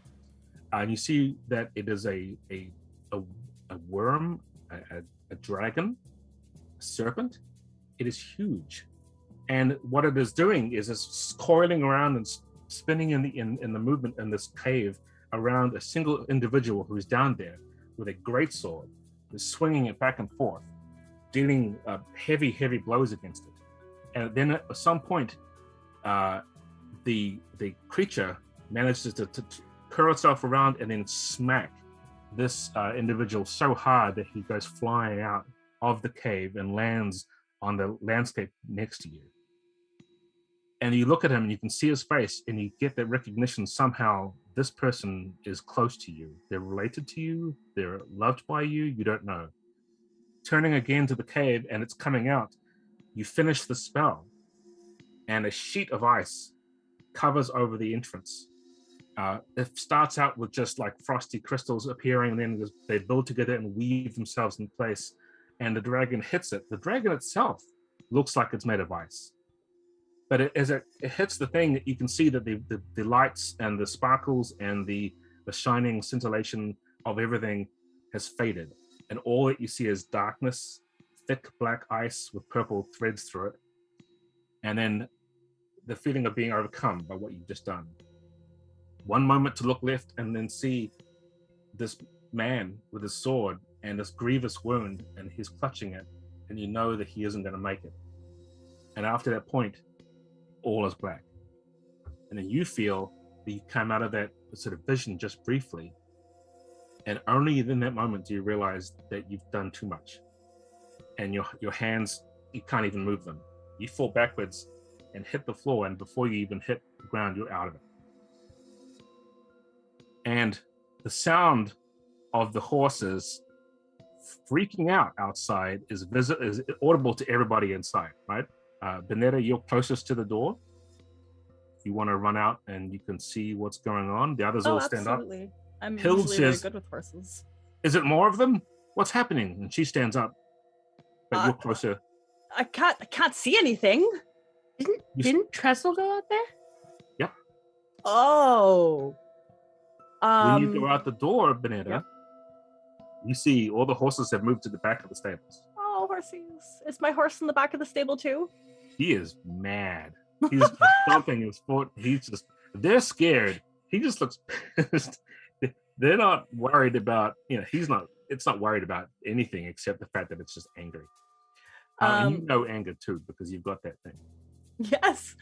Benetta will shout kind of, Paul Millar, could you maybe come check out your friend? I'm going to, okay, calm horse, calm now. Okay, no, please, no kicking. Don't kick me, don't kick the other horses. Okay, shh. Please. The floor of the stable is slick with ice. You don't have a whole lot of experience walking on that. What is wrong? Is you're this a new sliding type of little flooring? bit.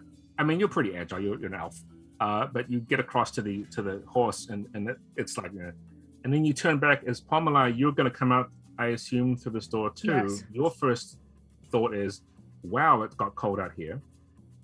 But also, the stables aren't that open to the air. I mean, like there's obviously stable walls around here, and like there's sort of the swing things that open up.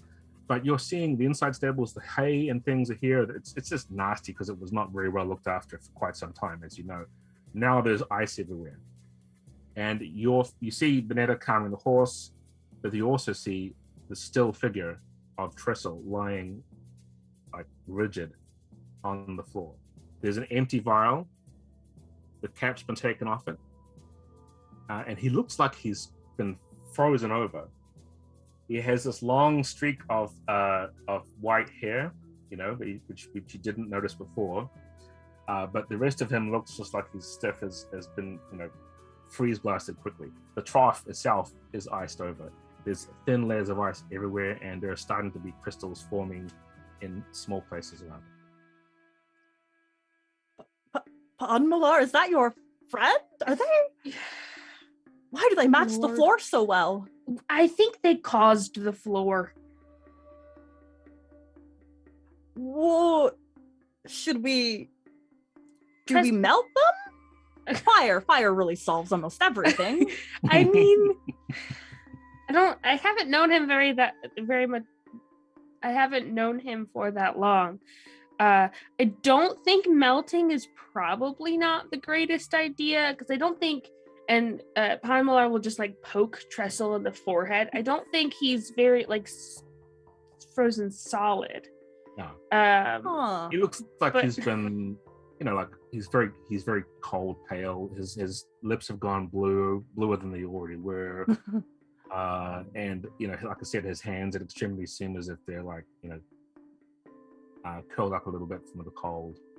But he's not like a big bouncing block of ice or anything like that. No. Right. Well, Panmalar is gonna like pick up the vial and pocket it before Bonetta realizes it's there. Perfect. And like glares at Trestle for a quick second once they realize. Do we slide them out? Mhm. Hold on. Eljal! Come check it out. I think there's ice. Eljal will have come in by now and like watching this whole situation. And stepping forward, Eljal will say, maybe we should warm them up a little bit. Fire I solves think- everything. Is there a fireplace inside? Yeah, there was a big fire made for it. that's been stoked up in one of those brazier bowls, Perfect. that you've been using to cook on and so on. Dragging him in would probably get him into a warmer environment than this is. There's That's also like a that scene Sunforge blade, but change. I wouldn't recommend. I would really like to slide him. Is that on I Malar? think- Is that okay with you? Of course. Eljal, don't. I always it's- want to push a human like this. It's Yeah, fine. these Trestle floors won't are know. dirty. But they're still frozen. It's just frozen dirt. Frozen. Even inside, though, they're still dirty. I think you described it last time as fragrant. Yes. Yeah, fragrant. Mm-hmm. While this is happening, Eljal is still. I still want to like survey the area and just see if there's any other clues I can pick up as to what happened to Trestle. Yeah, okay. You've had experience in the past with some stuff that may be mystical, magical. Who knows? I mean, it's just your general life in Xadia. So if you'd like, you could make a roll, and I will tell you whether you notice anything of any interest. It's going to be very hard because, this is dark magic and not something you've had that much experience with. Okay. So Then I will get Oh yeah. a 9. Okay. All right. Okay, so I'm thinking awareness.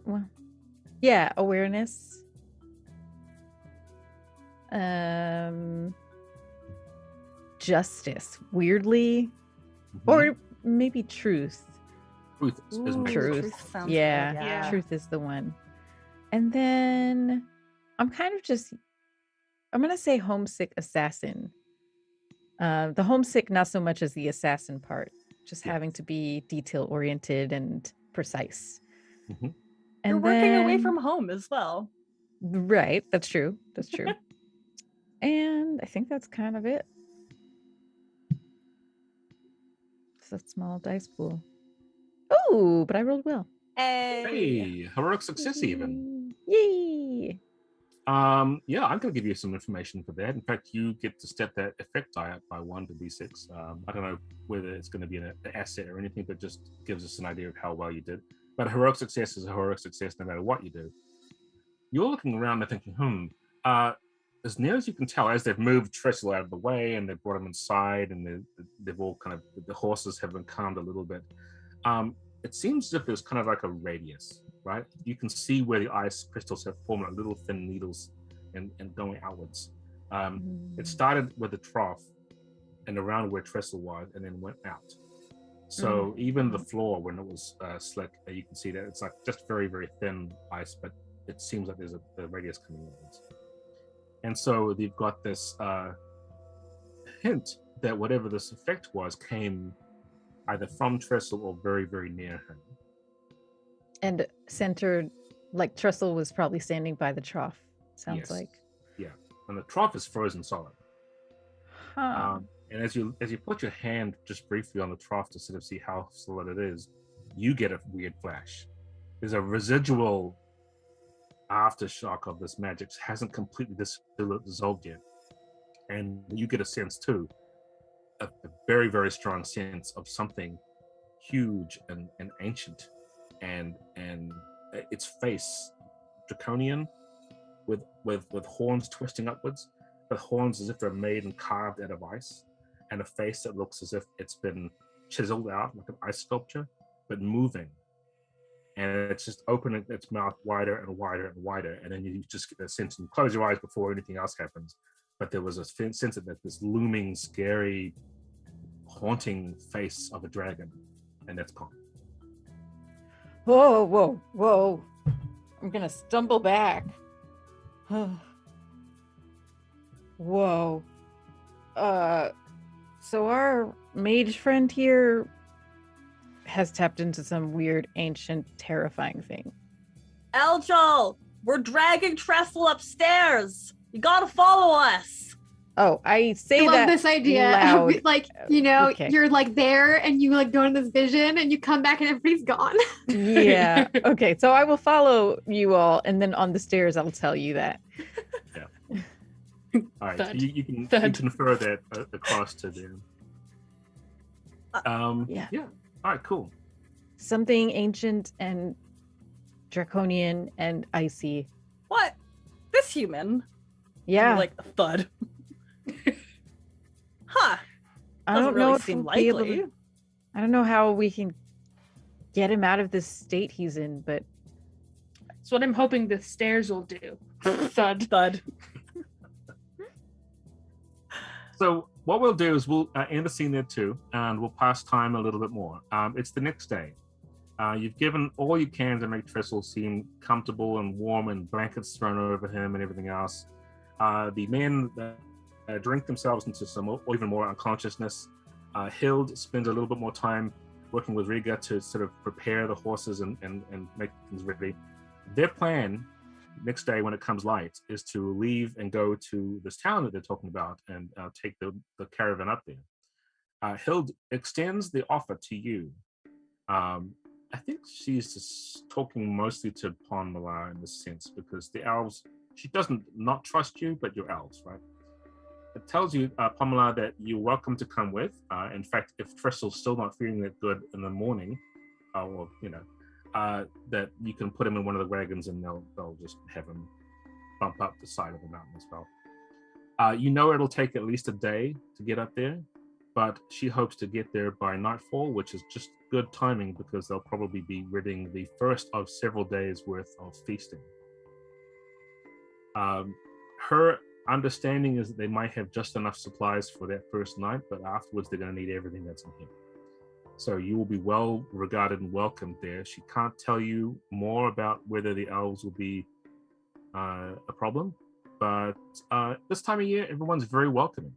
In Delbar, it's all about the tales, it's all about the feasting, and it's all about as big and braggadocious of a tale you can tell. And as you hear that, Benita, you understand, there's something to that idea of just being as loud and brash as possible. These people kind of might get you. Sounds like it. My kind of people. Eljal obviously is completely the opposite. The last time you were here, Eljal, things weren't great, and that might not be the best situation to be in. But we'll get to that when it comes to it. So, do you want to have any other? Do you have any questions for Hild or anybody else here before this happens? I do. Yeah, I walk up to Hild and leave a little respectful distance. And I say, I just, before we all figure out which direction we're going in, I just wanted to know if you have any reason to think someone might have sent those things towards you or to harm you or your people. I was thinking about this very early this morning. We don't have any enemies. We haven't made foes. We haven't chosen anyone to be anyone. We don't do that. We people like it when we arrive. I have a very much a thriving business, and yes, money is exchanged, but it is one that everyone likes. That's why I chose it. I was tired of being the pointing end of the spear, as it were. That said, I was thinking about what these things are. These things, they reminded me of something. We have a creature in Delbar, to the north of here, over the mountains. So they inhabit the forests. They're called musk bears. And there's something about these things when I was looking at them, I didn't get much of a view of them because you were so successful in rounding them up. But they looked like they were musk bears, but almost like the worst versions of them. Like a nightmare of a musk bear. If someone had explained what a musk bear was to you and you had never seen one before, and you were a child, and then you went to bed and slept at this. That's all I can say. And musk bears are local to this region? Or Not here, no. Really near Serpentine, which is to the north, where the men come from.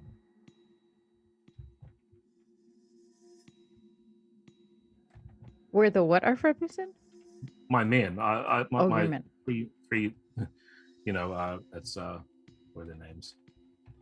Wilhelm, Ulf, and Sven all come from Serpentine. There's a lot of folk stories about them about the musk bears, but I'm from Hinter Peak, and so it's not a thing that I'm all that worried about. They're not mountain creatures; they're more like the deep forest creatures. That's what was so strange about them, and also they're not that big and have that horns or anything. They're smaller, so I don't understand.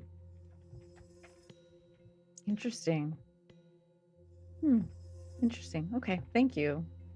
You're welcome. Are you going to come with us? Yeah, it looks like we will. My traveling partner seems excited for this winter festival. And I am too, for very opposite reasons. But I will do my best to tell the residents of your assistance in helping us out. This shouldn't be a problem.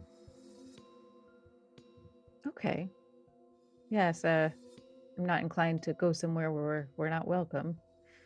Well, yeah.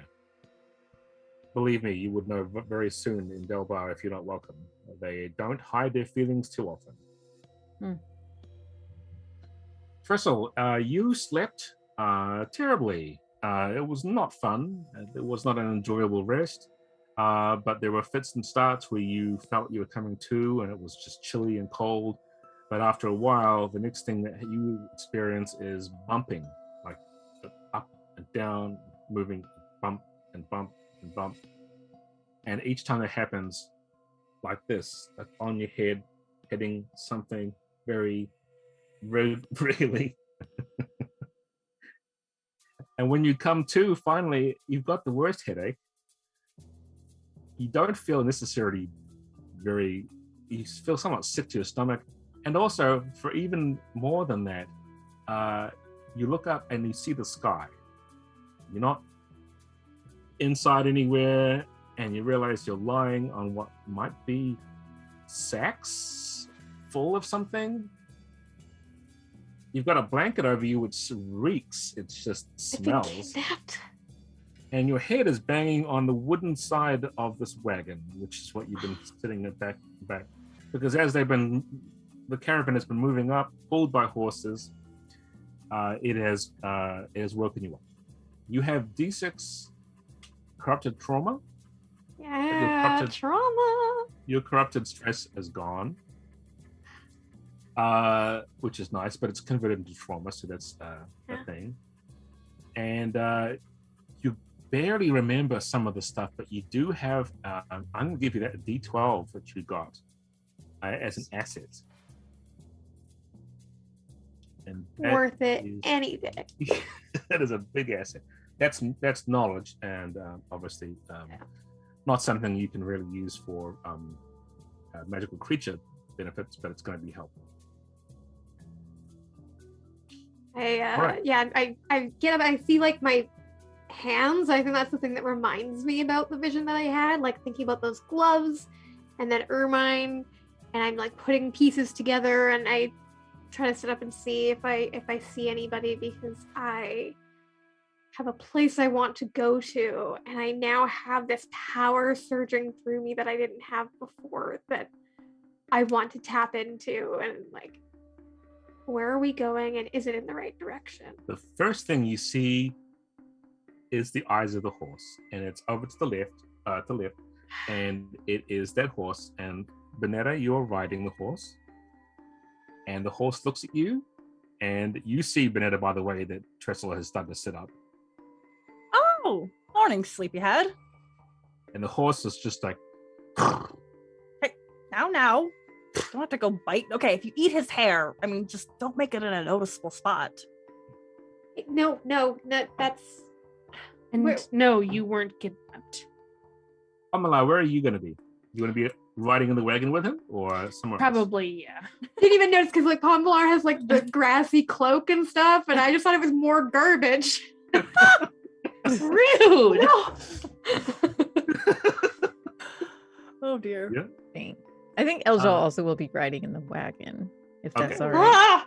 Yeah, same wagon or a different one? Probably the same one. Okay, so just to give you the picture, there are 6 wagons all hitched together, pulled along by horses. It's a whole thing, right? The horses ride alongside, and they've got this sort of setup where they can draw along the wagons. The wagons have been hitched together, so if anything happens to one, they can cut off the connection, or they can make sure that they all stay together. Up ahead and up front, Hilda's riding up there with Riga. The 3 men are spaced out down the caravan, so there's one at the back, and 2 are riding alongside you. They're just, some of the wagons are covered. They've got like a sort of a tarpaulin kind of thing, a canvas over the top of them. Others are just open, and they're just full up with sacks full of things like grain. You can tell there's probably preserved smoked meats in there. There's a whole lot of stuff. Barrels. One of the wagons is just full of barrels, probably full of beer. Unspoiled beer, because they didn't drink that. That was the product.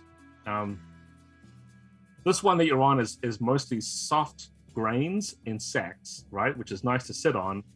But for one reason or another, each time the wagon has done this, you watched while you were sleeping, Crystal's head go, "Ba-dum, ba-dum, ba-dum." That's great. I have to ask this question, or I will kick myself later. Hild, is she Yes. wearing gloves? And if she is, what do they look like? Hilda's not wearing black gloves. She's Okay. got fingerless gloves, actually, which she uses. They've got like ridges on them. This is like their riding gloves, yeah, that she uses. Okay. Yeah, so I'm just gonna sit up. There's so many people suddenly. Where are we going? Well, first of all, that's the last time I give you anything. It was very useful. Hmm. Very useful. That's Yeah. why I need to know where we're going. Okay. To answer your question really quickly, because we need to get to you answering our questions much quicker. We're going to the Hinter Peak. There's a big winter festival up there. Now, Okay. what happened? What happened to you? The horse neighs very intimidatingly. We found Accusatory. you. You were like Which partly is cool. there was like frost everywhere, some frozen water in the trough.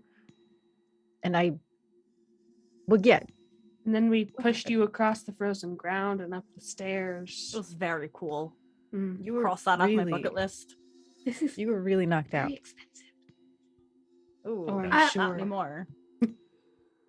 Yeah, I it's saw not. something. It's a bit the worse for wear. The back of your tunic, for example. I saw something. I saw someone. 2 someones, and I saw something. Bigger than anything I've seen before. A massive wyrm dragon in a cave, and a powerful mage. And I think that they made those things. Those bear things. And I think they can do even more than that. I think they can do things that could help so many people do so many things, so many incredible, amazing things. We need to find them. Well, no, that's did- dark magic. No. Yeah. Did Oh, they I seem mean- like? Are they anyone you recognize? No, when I saw myself as them, I just saw black gloves, fur lined, and another person, somebody with a large sword that they lost fighting that horrible beast. And you want to go towards this? Keep in mind, they Exactly. sent those beasts towards where we were to hurt people. That- Didn't seem like they And we wanted to dealt help with them. anyone. Pretty easy. Yes, and you said that they could do so much more, and I'm not quite sure we could deal with so much more. Oh, we could deal. I think we Um, can make a lot of deals. The last time I ever give you anything. Eljal, what do we do? Tie up his I don't know. hands?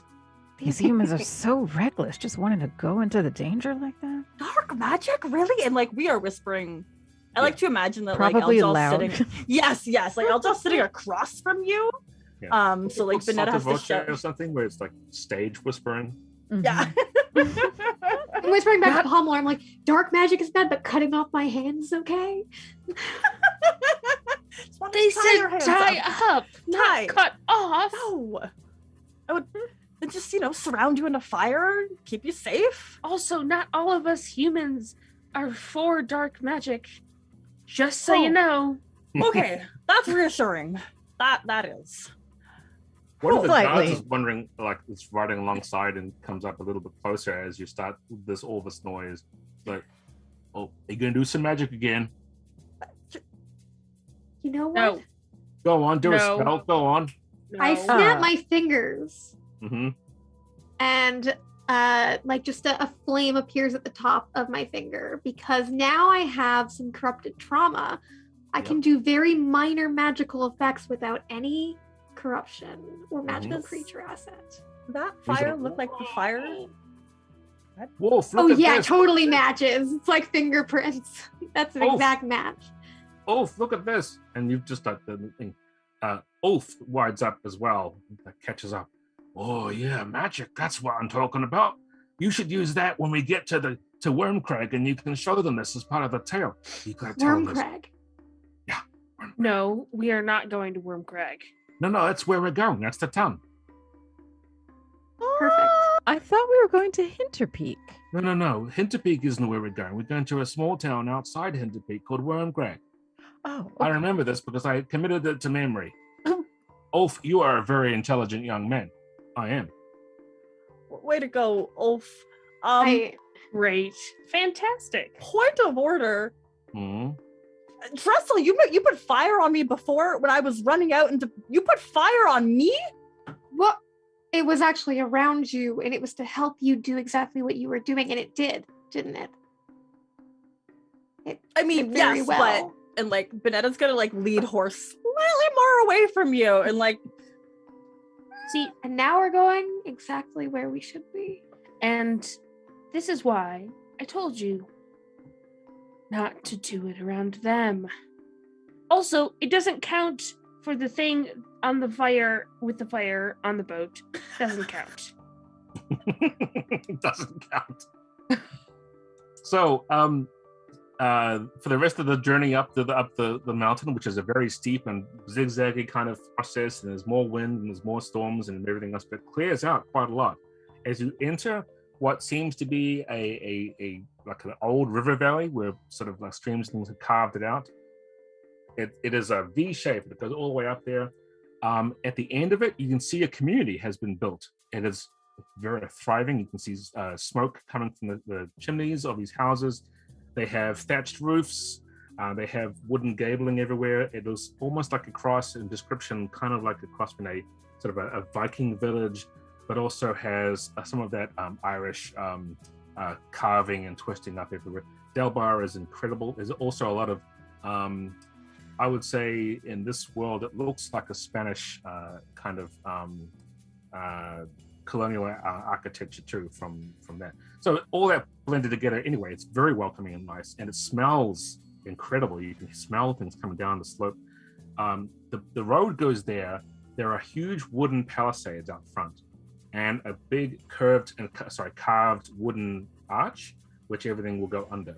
They've got gates, but they seem to have been opened up as wide as possible. It's not closed off. Very welcoming, like just come in here, this is our town. And as you see Hild has ridden up ahead. She's been talking to some people as they approach out there. There's other folks moving around. There's a very convivial kind of atmosphere. And she has obviously settled with them that the caravan will enter. This community is bustling. There are people, there are Dalbarians everywhere of all different appearances, some very dark skinned, some very light. There are people there who seem as if they've spent their entire lives working hard toil, and a few who seem as if they've been the ones in charge of those who are doing hard toil. But for the most part, everyone seems quite built. Then as you're coming up close to where it might be the main community long haul, and the caravan pulls around and everyone starts approaching and saying, oh my gosh, we've got these. A lot of people are starting to haul barrels off of the wagons and you're getting your bearings. Trestle, you see up ahead, further up, even further up, past this hall, past the communities, past some of the buildings, there is like a very peak of this valley. Shooting high up there is just a rock face, right? It's sheer rock. But below it is a huge frozen wall of ice. You can tell just with your own vision that you're getting now, because you've got this dark magic trauma in you that you can use, the corruption trauma. You can sense behind it and through it and suffused in it purple lightning streaks, something about this thing, and it's slowly irradiating outwards from it. There is a sign everywhere that snaking through this town, invisible to everybody else, purple coils of magic and power. And that's where we'll leave it. Oh no, we're in danger. Yes. Yeah. Oh man, thank you all so much for joining us, Cam. Oh my gosh. One more time, you can pre-order Tales of Xadia right now and instantly access rules, tales, and characters like the ones we just played here today at talesofxadia.com. The book releases in 2022. Thank you to folks at Wonderstorm and Netflix for allowing us to tell stories in the world of the Dragon Prince, giving us some new holiday themed lore that we were able to share with you all today. You can watch 3 seasons of the show right now over on Netflix, so definitely do it. It's a great show. It's super fun. And of course, thank you to this cast. Where can people find you on the internet, Cambanks? You can find me on the Twitter at BoyMonster or on the Instagram at Rusty Sellsword, or you can find me at many hours of the day, including very different time zone times on the Discord for Cortex RPG. Excellent. Fenway Jones. Hey everyone, I'm Fenway Jones, also known as Fenway the Teen DM on Twitter and at Jasper's Game Day on all of the social medias. You can also find more information about Jasper's Game Day at jaspersgameday.com. Fantastic. The Zelda. As always, I have been your non-binary Busy Bee. You can find me on Twitter as at @B_Zelda, or if you want to get into the Adventurous League community, on the Wizards of the Coast Discord. And Aliza Pearl. Yes, I'm Aliza Pearl. You can find me at Aliza Pearl on Twitter and Instagram. And I run D&D Saturdays on the Twitch channel Kira858 and a bunch of other stuff that I run around the internet town. But yeah, I'll be back here for our next session. Fabulous. Yes, I'm super duper excited for that. I'm Melly Doucette. Hit me up on Twitter at MellyDM or find me in the Cortex Discord. We're going to be back here next week with the finale of this holiday special. What other things might happen? Oh gosh, I'm very, very excited to see.